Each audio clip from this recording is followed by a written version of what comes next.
দক্ষিণ পূর্ব এশিয়ার আকাশে আবারও যুদ্ধের বারুদ। শতবর্ষ পুরনো সীমান্ত বিরোধ নতুন করে ভয়াবহ সংঘাতে রূপ নিয়েছে থাইল্যান্ড ও কম্বোডিয়ার মধ্যে।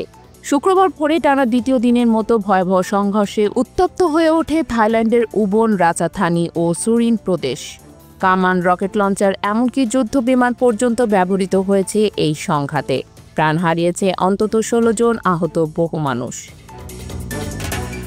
থাই সেনাবাহিনীরা জানায় কম্বোডিয়া রুশ তৈরি BM-21 রকেট সিস্টেম ও ভারী কামান ব্যবহার করেছে।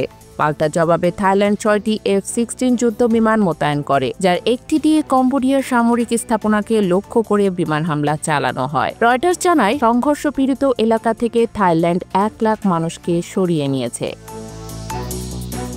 আন্তর্জাতিক মহল যুদ্ধবিরতির আহ্বান জানালেও সীমান্তে এখনও গর্জে উঠছে যুদ্ধবিমান, কামান। আর এই সংঘর্ষের কেন্দ্রে রয়েছে এক অসম সামরিক বাস্তবতা।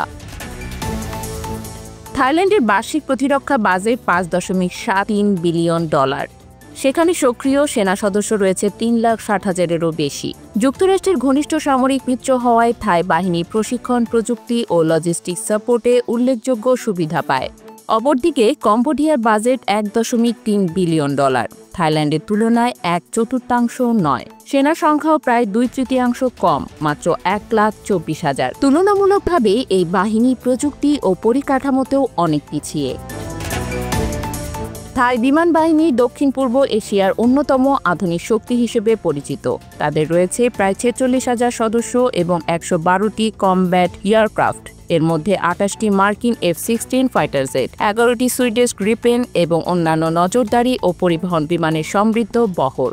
কম্বোডিয়ার অবস্থান এখনও আরও দুর্বল। তাদের বিমান বাহিনীতে নেই কোনো যুদ্ধ বিমান। ১,৫০০ সদস্যের এই বাহিনীর মূল ভরসা মাত্র ১৬টি বহুমুখী হেলিকপ্টার Mi-17 ও Z-9S এবং ছোট পরিবহন বিমানের একটি সীমিত বহর।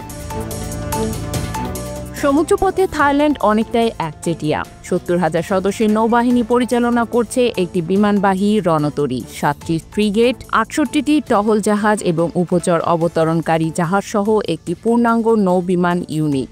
বিপরীতে কম্বোডিয়ার নৌবাহিনী কার্যত প্রতিরক্ষামূলক। মাত্র ২,৮০০ সদস্যের এই বাহিনীর রয়েছে ১৩টি টহল জাহাজ ও একটি অবতরণ জাহাজ, যা কৌশলগত আঘাতের সক্ষমতার তুলনায় নামমাত্র।